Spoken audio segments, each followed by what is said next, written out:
നിങ്ങൾ നോക്കിയപ്പോ എത്ര ദിവസമായി അമേരിക്കയിൽ കത്തിക്കൊണ്ടിരിക്കുകയാണ്. അല്ലാഹു തആല ആ തീ കെടുത്താൻ ഉള്ള ശക്തി നൽകുമാറാകട്ടെ. നിങ്ങൾ നോക്കിയപ്പോ എത്ര ദിവസമായി അമേരിക്കയിൽ കത്തിക്കൊണ്ടിരിക്കുകയാണ്. അല്ലാഹു തആല ആ തീ കെടുത്താൻ ഉള്ള ശക്തി നൽകുമാറാകട്ടെ. ആരും അതിനൊന്നും സന്തോഷിക്കാൻ പാടില്ല. അമേരിക്ക മുസ്ലിമീങ്ങളെ എതിരുണ്ട്, അവിടെ കത്തട്ടെ എന്നുള്ളത് ഒരൊറ്റ മനുഷ്യനും പറഞ്ഞു പോകാൻ പാടില്ല. അതിൽ സന്തോഷിക്കാൻ പാടില്ല.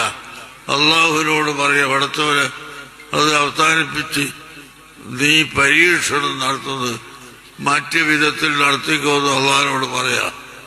യഥാർത്ഥത്തിൽ അള്ളാഹുവിന്റെ പരീക്ഷണം തന്നെയാണ്. എന്താണ് അവിടുത്തെ പ്രസിഡന്റ് പ്രഖ്യാപിച്ചത്? അടുത്ത ദിവസം ഗസയിൽ ഉള്ള ആളുകളെ മുഴുവനും ഞാൻ ചുട്ടുകരിക്കും എന്നായിരുന്നു പറഞ്ഞത്. ആ കരിക്കൽ അല്ലാഹു തആല ഇവിടെ തന്നെ നടത്തി. മനുഷ്യൻ ചിന്തിക്കണം. ഇന്നും കേട്ടിട്ടില്ല. ഇന്ന് വൈകുന്നേരവും കാലിഫോർണിയയിൽ നമ്മളെ ഒരു സഹോദരനുണ്ട്, അദ്ദേഹവുമായി ഞാൻ സംസാരിക്കുകയുണ്ടായി.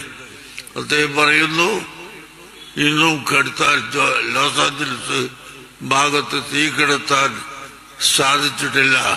തീ കെടുത്താൻ വന്ന ഹെലികോപ്റ്റർ അടക്കം കത്തി വീണ് ജനങ്ങൾ മരിച്ചു പോവുകയല്ലാതെ ഇതുവരെയും യാതൊരു സമാധാനവും വരുത്താൻ അമേരിക്കക്ക് കഴിഞ്ഞിട്ടില്ല എന്നാണ്.